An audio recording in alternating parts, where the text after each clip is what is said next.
नमस्कार, आप देख रहे हैं एवन उत्तराखंड और मैं हूं आपके साथ आयुषी गुप्ता। बुलेटिन की शुरुआत करेंगे इस वक्त की हेडलाइंस के साथ।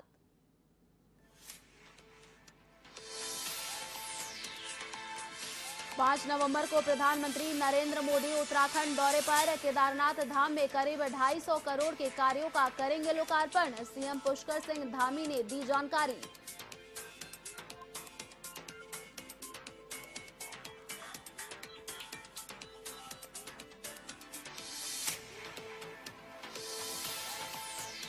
कैबिनेट मंत्री अरविंद पांडे का दल बदल पर बड़ा बयान। कहा, लोग लोभ लालच में बदलते हैं पार्टियां, लेकिन नेताओं के पार्टी बदलने से किसी भी पार्टी को नहीं होता खास नुकसान।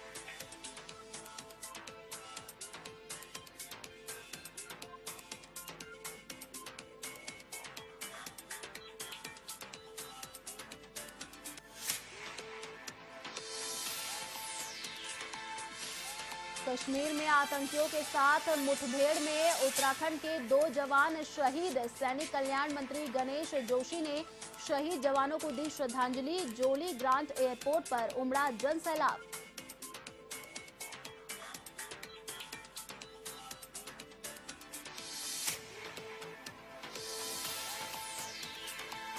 लखीमपुर खीरी कांड के विरोध में संयुक्त किसान मोर्चा का बड़ा ऐलान। 18 अक्टूबर को हरिद्वार में किसान लंढोरा रेलवे स्टेशन पर रोकेंगे ट्रेन। आरोपियों के खिलाफ की कठोर कार्रवाई की मांग।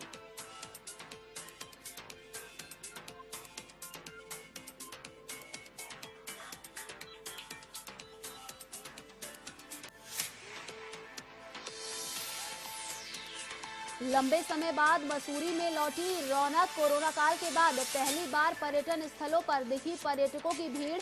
इलाके के 90% होटल हुए फुल होने से व्यापारी खुश।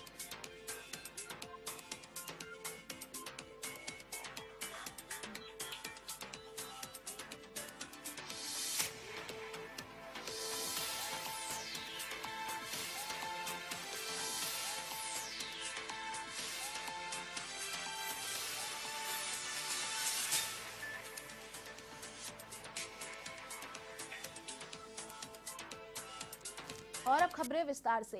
केदारनाथ धाम में पूरे हुए करीब 250 करोड़ के कामों का प्रधानमंत्री नरेंद्र मोदी लोकार्पण करेंगे।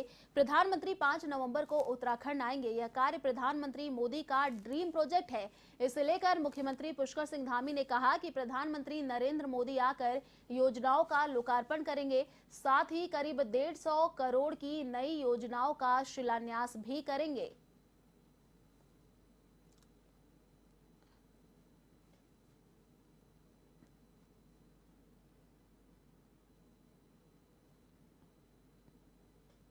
केदारनाथ बाबा का इतना बड़ा हमारा धाम है और उधर भगवान राम का स्थान है।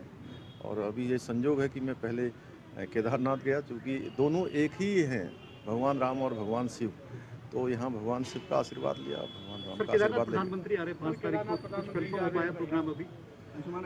हाँ, वहाँ पर चूँकि बहुत सारे जो हमारे पहले चरण के जो काम लगभग 250 करोड़ तक की योजनाएं जो हमारी पूरी हो गई हैं, उनका सबका लोकार्पण होना है। शंकराचार्य जी की समाधि का भी लोकार्पण होना है। इसके साथ साथ जो वहाँ पर जो सुरक्षा दीवार लगी है उसका भी, और जो वहाँ पर घाट बने हैं उन घाटों का भी लोकार्पण होना है। साथ साथ में जो हमारे तीर्थ पुरोहितों के आवास बने हैं उन सबके, इसके अलावा सब मिला के 250 करोड़ के लोकार्पण है। और नेक्स्ट चरण के लगभग 150 करोड़ की जो है योजनाओं का शिलान्यास है। बाजपुर में उत्तराखंड सरकार के कैबिनेट मंत्री अरविंद पांडे ने दल बदल करने वाले नेताओं पर बड़ा बयान दिया है। उन्होंने कहा कि कुछ राजनीतिक लोग अपने लोभ लालच के चलते पार्टी बदलने का काम करते हैं, लेकिन किसी भी नेता के दल बदल करने से किसी भी पार्टी को नुकसान नहीं होता है। इस दौरान उन्होंने यशपाल आर्य पर निशाना साधते हुए कहा कि अपने स्वार्थ और परिवार को राजनीति में आगे बढ़ाने के लिए कुछ लोग पार्टी बदलने का काम करते हैं, जिन्हें रोक पाना किसी के बस में नहीं है।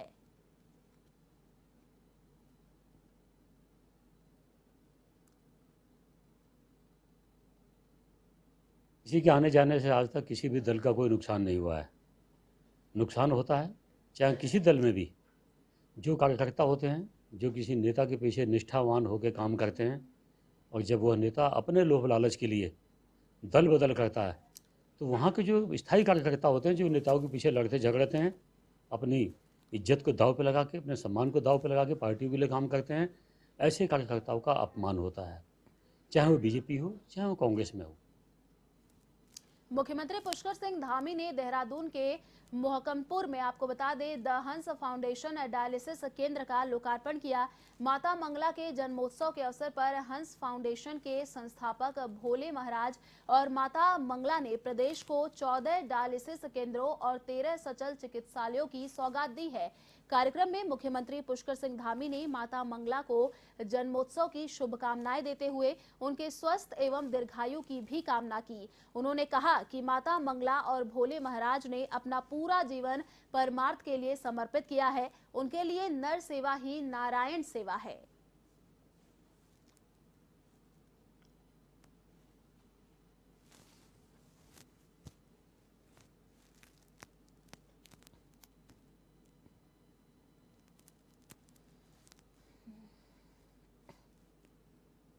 आज माता जी का जन्मदिन है और इस जन्म दिवस पर हमारे पूरे उत्तराखंड के अंदर 13 जो हमारे जिला अस्पतालों पर डायलिसिस सभी को शुरू हो जाएगी। इसके साथ साथ जो 13 सचल केंद्र है वो भी संचालित होंगे और बहुत सारे जो हमारे महाविद्यालय में 1 लाख से भी ज़्यादा किताब हमारे सभी बच्चों के पठन पाठन के लिए बहुत बड़ा काम है। स्वास्थ्य के क्षेत्र में ये आज एक नई क्रांति का शुरुआत हो रहा है। बहुत सारे ऐसे लोग हैं, बहुत सारे ऐसे जो भाई बहन हैं जिनको डायलिसिस नहीं मिल पाती है, उसका जीवन पहले ही जो है समाप्त हो जाता है। आकर इसका शुभारंभ किया ताकि हमारे स्वास्थ्य मंत्री और हमारी सभी टीम, हमारे सीओ और सभी टीम आज इस राज्य में आकर के डायलिसिस की सेवा ये 15 जगह डायलिसिस सेवा होगी, 14 सिविल अस्पतालों में होगी और इसके साथ साथ ये जो सेवा है ये सारी फाउंडेशन को सरकार से मिलकर सेवा और इसके साथ 2000 यूनिवर्सिटीज के डिग्री कॉलेजेस में हमने एक लाख रुपए का बुक का पैकेज का फंडिंग वो सब किया है। उत्तराखंड में भाजपा के वरिष्ठ नेताओं के ताबड़तोड़ दौरे हो रहे हैं। वहीं बीजेपी के राष्ट्रीय प्रवक्ता और उत्तराखंड के सह चुनाव प्रभारी आरपी सिंह आज हल्द्वानी पहुंचे, जहां उन्होंने भाजपा कुमाऊं संभाग कार्यालय में हल्द्वानी, लालकुआ और कालाढूंगी विधानसभा के पदाधिकारी की बैठक ली। आपको बता दें कि इस बैठक में आगामी विधानसभा चुनाव की रणनीति पर चर्चा हुई। आरपी सिंह ने कहा कि प्रदेश में बीजेपी अपना परचम लहरा रही है और अभी तक की बैठक में साफ हो चुका है कि हल्द्वानी सीट भी बीजेपी जीतने जा रही है।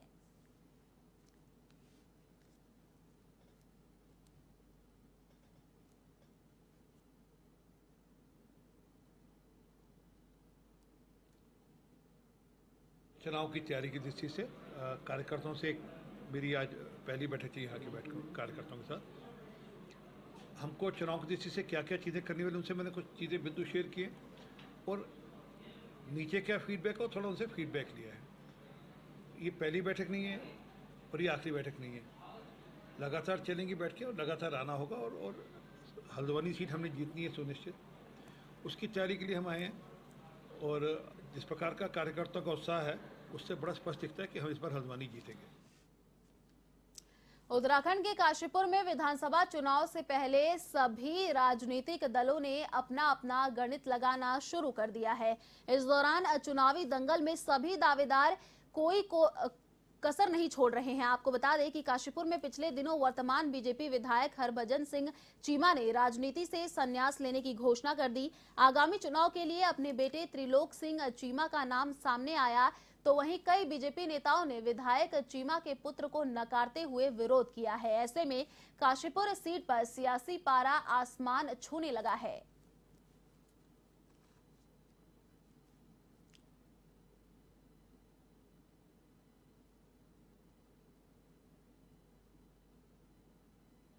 बाकी अपनी सारी जिम्मेवारियां से फ्री होके मैं जनता की सेवा के में आना चाहता था, कुछ सोशल वर्क करना चाहता था। मुझे ये प्लेटफॉर्म मिल गया और अगर इस प्लेटफॉर्म में अगर मुझे जगह मिलती है तो मैं लार्जर स्केल के ऊपर काम करूँगा।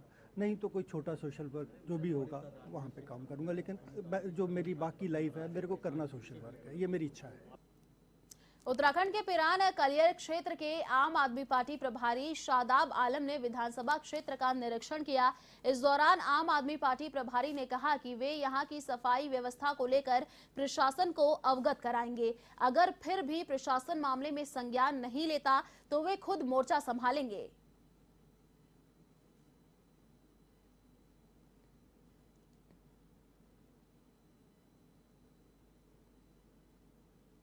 आज हम रामपुर में थे और यहाँ पे काफ़ी स्थानीय लोगों का यहाँ पर फ़ोन आया था और जिस तरीके से जानकारी मिल रही थी कि ये हमारे विधायक जी का गढ़ है, ये हमारे विधायक जी का निवास है, यहाँ पे उनके रिश्तेदार, उनके दोस्त, उनके मिलने वाले यहाँ पर रहते हैं, उनकी जनता यहाँ पर रहती है। पहली बात तो यहाँ पर हमने जो यहाँ पर निरीक्षण किया है तो जो हमारा आंगनबाड़ी केंद्र है यहाँ पर जर्जर हालत में है। इसके अलावा गंदगी इतनी बुरी है हर जगह यहाँ पर कि आप देखेंगे तो आपको खड़ा भी नहीं होया जाएगा। उत्तराखंड में खानपुर से भाजपा विधायक कुंवर प्रणव सिंह चैंपियन ने कहा कि मेरी राजनीतिक पहचान भाजपा से है और सामाजिक पहचान गुर्जर समाज से है। यही नहीं, उन्होंने राजा मिहिर भोज को आदि वराह का अवतार भी बताया है। उनका यह बयान पंजाब में एक कुश्ती का उद्घाटन करने के समय सामने आया। इस बयान पर बवाल हो गया। इसके बाद शनिवार को विधायक चैंपियन ने प्रेस वार्ता की और कहा कि उनकी बातों का गलत अर्थ निकाला गया है। इसी दौरान पत्रकार वार्ता के बाद इलेक्ट्रॉनिक मीडिया के संवाददाताओं ने उनसे पूछा कि ऐसा क्या कारण है कि उन्हें अपनी ही बातों का बार बार स्पष्टीकरण देना पड़ता है। इस पर चैंपियन भड़क गए और पत्रकारों से उनकी शैक्षिक योग्यता पूछते हुए कहा कि पत्रकार उनके साथ बहस कर ले या पहलवानी कर ले।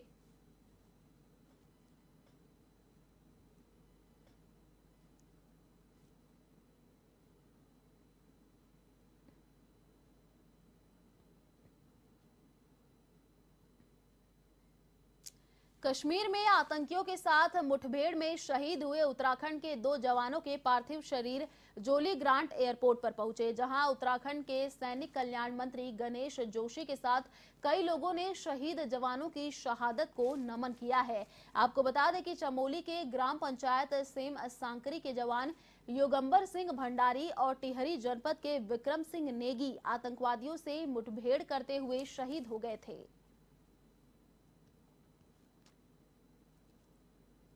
फर्स्ट वर्ल्ड वार से लेकर अभी तक लगातार देश की रक्षा पर यहाँ के जवानों ने अपनी शहादत दी है और शहीद का सम्मान करना हर देशवासी का कर्तव्य है।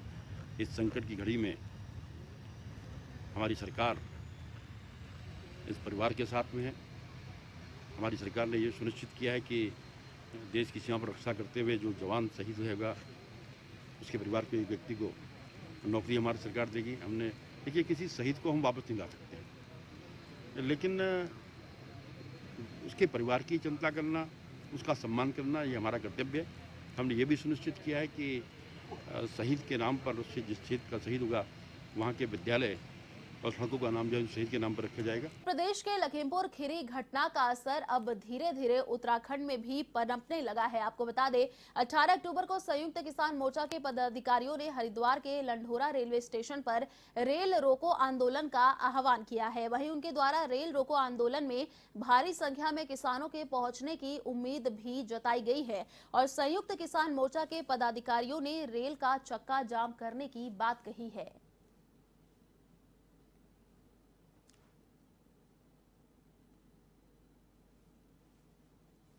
अगर 18 तारीख को जो हमारा रेल रोको प्रोग्राम है संयुक्त किसान मोर्चे का, तो उसे हमने लंढोरा जो सेंटर पड़ता है हमारा स्टेशन, वहाँ हमने लिया। पूरे जिले का वो सेंटर पड़ रहा है, लक्सर से भी इतना ही पड़ेगा, चारों तरफ से वो इतना ही पड़ रहा है और ज़्यादा से ज़्यादा लोग वहाँ पहुँचेंगे। जो लखीमपुर खीरी में एक बहुत बड़ा कांड हुआ, मंत्री के बेटे ने साजिश के तहत हमारे किसानों पर गाड़ियाँ चढ़ाई। उसमें हमारा आह्वान है संयुक्त किसान मोर्चा का कि 18 तारीख को पूरे देश में रेल रोको आंदोलन कराया जाएगा। उसी क्रम में जनपद हरिद्वार में भी लंढोरा का जो स्टेशन है, लंढोरे के स्टेशन पर 10 बजे से 5 बजे तक रेल रोको अभियान चलाया जाएगा। रेल रोकी जाएगी, रेल का चक्का जाम कराया जाएगा।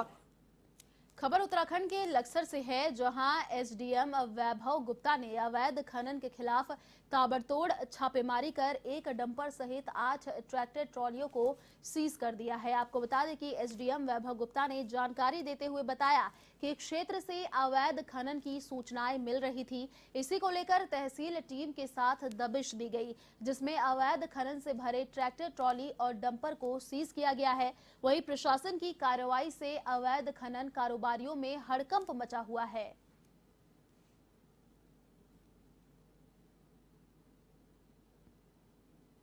अवैध खनन निधि शिकायतें प्राप्त हो रही थी, तो इसमें कल यहाँ इसमें अपनी टीम के साथ दबिश दी गई, तो 7 ट्रैक्टर ट्रॉली और एक डंपर अवैध परिवहन करते पाया गया, तो उसको सीज कर दिया गया है और उस पर निम्नानुसार कार्रवाई की जाएगी।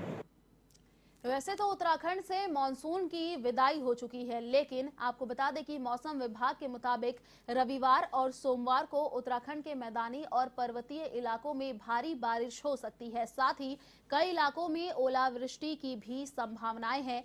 ऐसी संभावना पश्चिमी विक्षोभ के एक बार फिर सक्रिय होने के कारण व्यक्त की जा रही है। मौसम विभाग की ओर से ऑरेंज अलर्ट भी जारी कर दिया गया है। मौसम विज्ञान केंद्र के निदेशक एवं वरिष्ठ मौसम विज्ञानी विक्रम सिंह के मुताबिक पश्चिमी विक्षोभ के सक्रिय होने की वजह से पहाड़ से लेकर मैदान तक तेज गर्जना के साथ हल्की बारिश होने की संभावना बताई जा रही है। दूसरी ओर जिला प्रशासन व आपदा प्रबंधन विभाग सक्रिय हो गया है।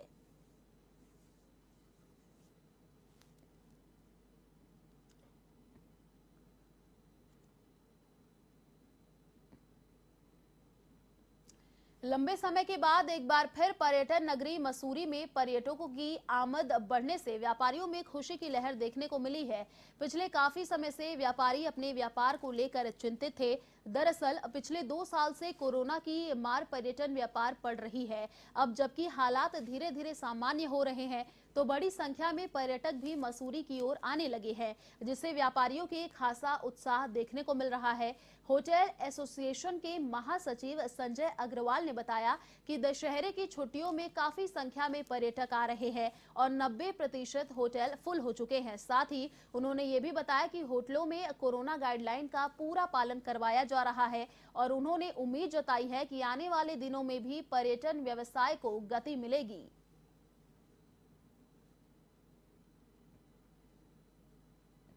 जी हाँ, ये दशहरे वीकेंड पे ईश्वर की कृपा से कोविड के बाद में जो है काफ़ी अच्छा व्यापार, काफ़ी अच्छी बुकिंग्स हुई हैं। दशहरे की कल की बुकिंग अच्छी थी, लगभग 90% होटल्स पैक थे। आज की बुकिंग बहुत अच्छी है, लगभग 100% आज होने की संभावना है। और कल जो है संडे है, कल चेकआउट काफ़ी चेकआउट होगा, मगर कल भी 50% स्टे बैक है। तो जो गवर्नमेंट की गाइडलाइंस हैं, SOPs हैं, उसको फॉलो करते हुए हम लोग जब प्रयास कर रहे हैं कि सभी लोग सुरक्षित रहें। परंतु येस, आफ्टर लॉन्ग टाइम एक अच्छा व्यापार मसूरी शहर को मिला है।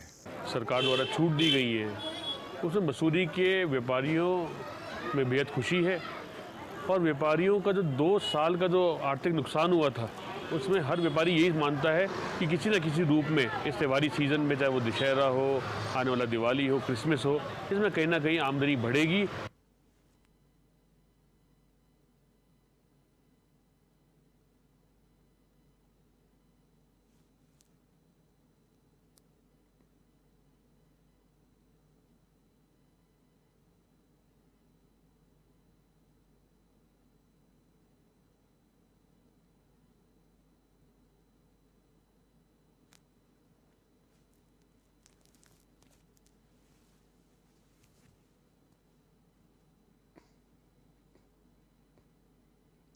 थराली के पैनगढ़ गांव से सटी पहाड़ी के ऊपरी हिस्से से लगातार हो रहे भूस्खलन के कारण गांव के 15 परिवारों के आवासीय मकानों को खतरा पैदा हो गया है। वही दिन में लगातार पहाड़ी क्षेत्र से बुलडोजर गिरने से ग्रामीणों में दहशत का माहौल है। भूस्खलन को देखते हुए प्रशासन ने गांव के 15 परिवारों को दूसरी जगह शिफ्ट किया है।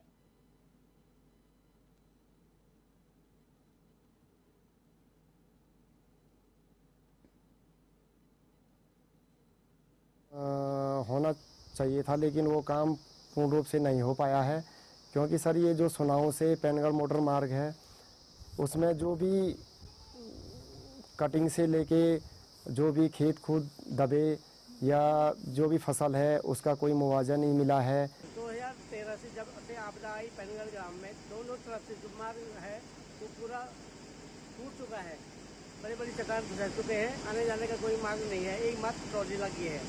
फसल प्रशासन से कई बार हमने पुल की मांग की, सबने आश्वासन ही दिया। फिलहाल इस बुलेटिन में इतना ही। देश और दुनिया की तमाम बड़ी खबरों के लिए देखते रहिए A1 TV। नमस्कार।